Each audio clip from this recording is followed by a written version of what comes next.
이번에는 19번 문제예요. 인간과 코끼리의 스노클링의 차이를 한번 보도록 할게요. 사람이 스노클링을 할 때는 관을 통해서 공기와 직접 닿아 있으므로 폐의 압력은 대기압의 압력과 같다. 이거 당연한 거죠. 여기를 폐라고 본다면 여기가 이제 수면이에요. 칠한 부분이. 그러니까 수면을 뭐 어떻게 이걸로 칠해볼까요? 요게 지금 물이 있는 곳이에요. 그죠? 그리고 요 H 높이에 있는 곳에 폐가 있고, 여기가 이제 공기잖아. 여기가 이제 대기예요. 뭐 색칠을 이렇게 해볼까요? 여기가 어디입니까? 여기가 대기잖아요. 여기가 대기고, 여기가, 뭡니까? 물이에요. 그죠? 그렇다면은, 여기에는 대기의 압력이 작용하겠죠. 그죠? 대기의 압력이 결국에 폐에 작용할 것이고, 요 높이 H에서는 뭐가 작용합니까? 물의 압력이 작용을 할 거예요. 그죠? 따라서 요 차이, 요거와 요것의 차이, 그죠? 요것의 차이를 잘 견뎌낼 수 있어야만 물의 압력과 대기압의 압력을 잘 견뎌낼 수 있어야 돼요. 너무 깊게 들어가면 요 기압의 차이가 워낙 커가지고 그거를 혈관이 이겨내지 못한다는 겁니다. 그죠? 한번 보자고. 그렇다면 20cm인 경우랑 3.5m인 경우에는 그 기압의 차이가 얼마나 큰지를 한번 보도록 해볼게요. 먼저 20cm인 경우입니다. 20cm인 경우 얘는 어떻게 돼요? 그쵸? P하고 얘와 차이는 얼마입니까? 그쵸? 로우 GH잖아요. 로우 GH. 그리고 이게 이제 답에서 보니까 파스칼의 단위를 SI 단위겠죠? 파스칼로 안 쓰고 얘는 기압의 단위로 썼더라고요. 기압의 단위. 그래서 걔를 그래서 요거를 이렇게 단위를 미리 여기다가 이제 표현해 봤습니다. 가져왔으니까. 먼저 해볼게요.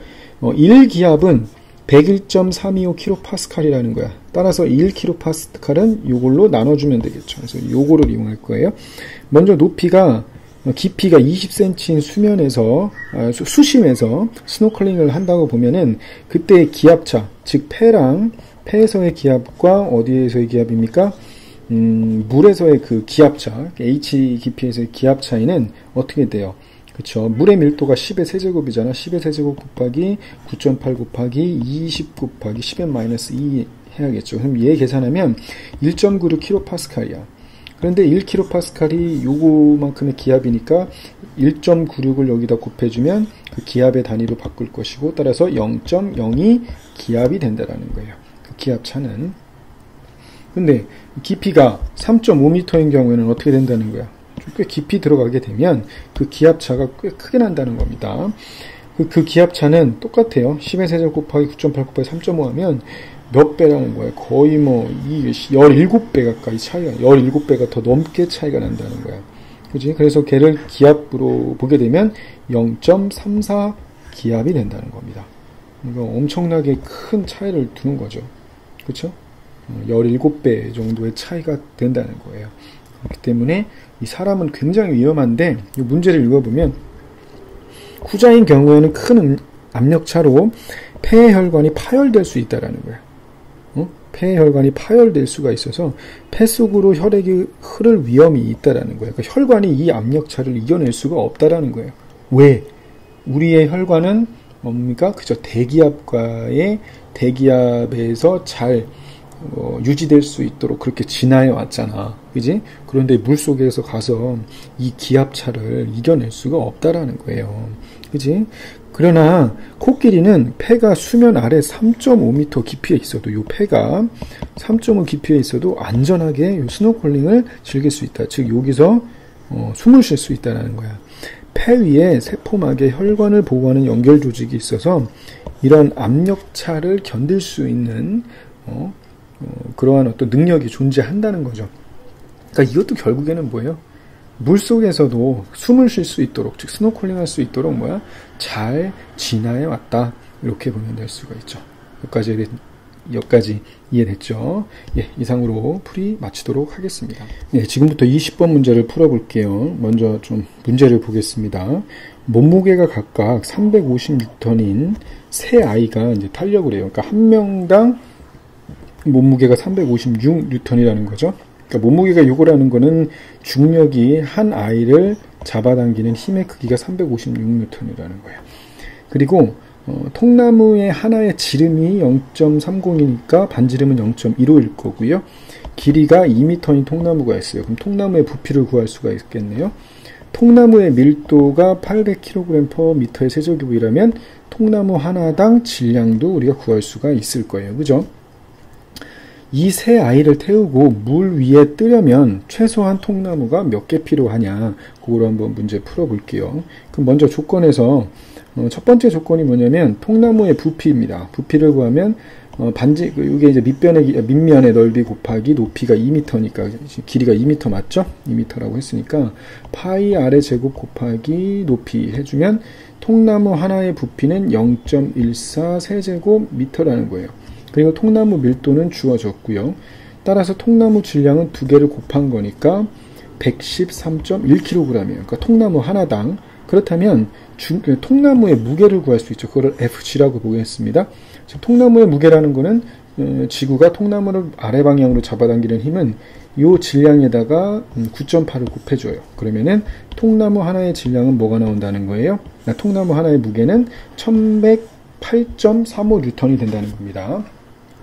그러면 우리가 결국에는 이 친구들이, 어린 아이들이 결국에 통나무가 완전히 잠겼을 때 일단 부력을 볼게요. 그죠? 그러니까 아이들이 잠기지만 않으면 되거든. 그러니까 통나무가 뜨기만 하면 되거든요. 그러면은 한번 해볼게.